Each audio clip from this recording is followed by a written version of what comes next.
वेद व्यास जी ने इसकी रचना की थी। नाम था भागवत महापुराण। ये परम ग्रंथ भागवत महापुराण परमपिता परमात्मा के पास ले गए कि प्रभु हमने एक जो सुंदर सी रचना की है और इसमें सारे आपके लीला आपके गुणों का ही इसमें वर्णन है। तो लक्ष्मी जी ने हमारा तो कोई नाम नहीं इसमें, तो हमसे तो कोई इसका मतलब है नहीं। तो भगवान जी ने कहा देवी आप नाराज क्यों होती हैं? इसका नाम है भगवत्या प्रोक्ता। तो वेद व्यास जी ने श्रीमद इसमें और जोड़ करके ये बन गया श्रीमद भागवत महापुराण। ये है, हमने सत्संग में गए होंगे, भागवत महापुराण का वचन सुना होगा, कथा सुनी होगी। सत्संग में जाना और सत्संग हृदय में आना में भेद है। सत्संग में कितने बैठे हैं और सत्संग कितनों में बैठा।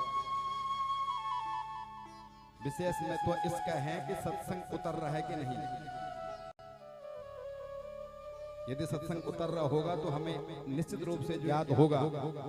और हम तो सनातनी हैं, हमारी ये परंपरा रही है कि इसी माध्यम से हमारे, अगर आप थोड़ा सा प्राचीन पद्धति में जाएंगे तो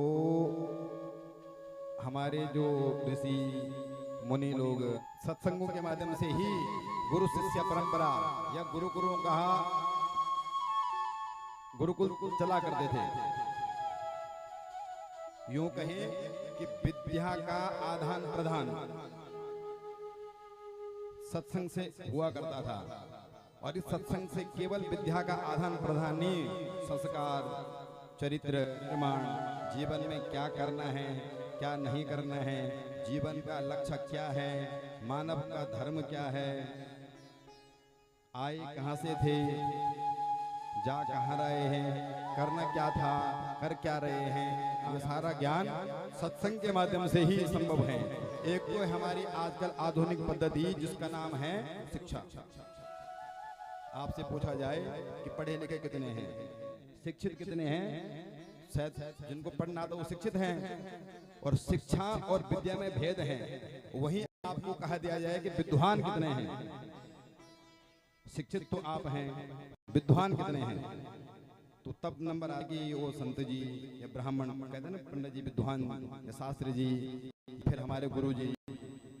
यदि आपके पास इतनी बड़ी डिग्रियां हैं, आपने कंप्यूटर सीखा है, ये सीखा है, वो सीखा है, सारे सीख, उसके बाद भी आपको विद्वान क्यों नहीं कहा जाता? ये भागवत बताती है कि वास्तविक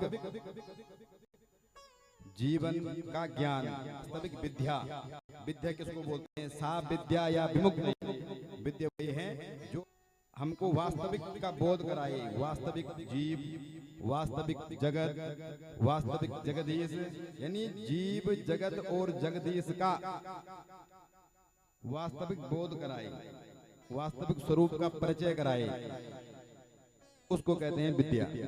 तो विद्या का आदान प्रदान इसी सत्संग के माध्यम से हुआ करता था। सत्संग के माध्यम से चरित्र निर्माण, संस्कारों का निर्माण। और हमारी प्राचीन सनातन पद्धति में यदि हम थोड़ा गौर करें, थोड़ा जाएं, तो इससे तो ऐसे ऐसे विद्याओं का निर्माण, यानी हम वो लोग थे, हमारी परंपरा ऐसी थी कि जिसने कभी सनातन के इतर, यूं तो कहें धर्म तो एक था सनातन, बाकी तो सारे पंथ निकले धीरे धीरे। तो इस सनातन में ऐसी पद्धतियां थी कि जिसके माध्यम से हम नर से नारायण की यात्रा कर सकते हैं। और इतना ही नहीं, यदि हम थोड़ा प्राचीन में जाएं तो ऋषियों ने सत्संग के माध्यम, तप के माध्यम से ज्ञान प्राप्त किया, संस्कार प्राप्त किए, कंदमूल फल खाए, गुफाओं में सोए। और ऐसी ऐसी विद्याएं जो टेक्नोलॉजी आज है वो हमारे ऋषियों ने पहले ही, हमारे वहाँ की विषय विस्तार से आएगा, इसमें बताएंगे कितने एडवांस लोग थे। हमारी भारतीय परंपरा, भारतीय संस्कृति कितनी महान थी और हम कौन थे। दुर्भाग्य ये रहा कि हम अपने स्वरूप को भूल गए हैं और आधुनिकता में खो गए हैं। आज की जनरेशन में खास करके सत्संग ही हमें वास्तविक परिचय करा सकता है। अयूं तो कहीं कलयुग में भी है मंदा सुमंद मतयु, हमारा भाग्य भी मंद, बुद्धि भी मंद। ये सामने विद्या तपो न ज्ञानम, ज्ञानम न शीलम, गुणो न धर्मा, ते मृत्यु लोके भविभार भूतः मनुष्य रूपेण मृगाश्चरन्ते। कहने को हम इंसान हैं लेकिन इंसान होकर के इंसानियत को खो चुके हैं, मानव होकर के मानवता को भूल गए हैं, मानव का धर्म क्या है वो भूल गए हैं, और न उत्तम प्रकार की विद्या का ज्ञान, ना दान करने की सामर्थ्य, ना भक्ति भाव मन में। कारण ये है कि कलयुग ने ऐसे हमारे बुद्धियों को जकड़ लिया है, ऐसे लपेट लिया है। और कुछ भगवान की माया भी है। भगवान की माया काम है मैं और मोर दौड़ते माया, मैं और मेरा। भगवान की माया क्या करती है? जो है उसको छुपा के रखती है, और जो नहीं उसको दिखा रही है क्या सत्य, है क्या परमात्मा दिखता है, और झूठा क्या है जगत वो दिख रहा है। तो जो नहीं है उसको दिखाना, उसको वास्तविक सत्य बनाना, ऐसा प्रतीत कराना कि यही सब कुछ है, मेरा पति, मेरा पुत्र, मेरा घर, मेरा मेरा मेरा मैं, इसमें फंसा कर रखती है माया। और कुछ कलयुग का भी ब्रह्मा जी के 4 पुत्र हैं, युग पुरुष, सतयुग, त्रेता, द्वापर और कलयुग। तो सतयुग उसका देखो भाई, मैंने ये पूरा ब्रह्मांड रचा हुआ है, सूर्य, तारा, नक्षत्र मंडल आदि आदि, पृथ्वी, धराधाम, सारी व्यवस्थाएं की हैं, और इसी में नरक भी बना रखे हैं। तो थोड़ा ध्यान वहां पे रखना। सतयुग का पिताजी आप नहीं बनाए, लेकिन मेरे बस का ये नहीं होगा, मैं उधर नहीं भेज सकता। तो ठीक है, त्रेता से बोला कि आप कुछ देखना, क्योंकि नरक तुमको जाना चाहिए, आप देखना। त्रेता ने कहा कि मेरे से भी ये हो नहीं पाएगा, संभव नहीं है। द्वापर से बोला कि बेटा आप तो, द्वापर ने कहा पिताश्री प्रयास करूंगा। फिर आया कलयुग, कलयुग को बोले भाई हमारा एक नरक स्वर्ग बना रखा है, भूर भुवा स्वाहा महा जन तप सत्य, सारे लोग बना रखे हैं। तो उसी में अतल बितल सुतल आदि लोगों में जो है नरक भी बना रखा है। तो आप ध्यान रखना। कलयुग ने कहा जो आज्ञा पिताश्री, आप चिंता ना करो, लगभग सब ट्रांसफर वहीं करूंगा।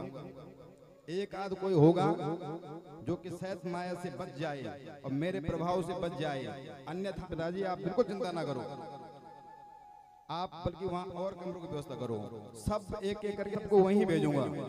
तो ऐसे कलयुग में हम हैं, कुछ माया ने बुद्धि खराब कर रखी है। तो हमें वास्तविक जागृति कब होगी? जब इसी प्रकार से भगवान की कृपा से सत्संग मिलेगा, और सत्संग में कहीं ना कहीं कोई ना कोई बात, अगर 1000 बातें सत्संग में निकल रही हैं, उसमें से 2 बात भी आग पकड़ लोगे तो उस 2 बातों को अपना लोगे। सत्संग सुनना और उसको मनन करना, तो मनन करने से होगा। भागवत महापुराण की। तो भगवान ने अहेतु की असीम अनुकंपा की है हम पे भी और आप सभी लोगों पे।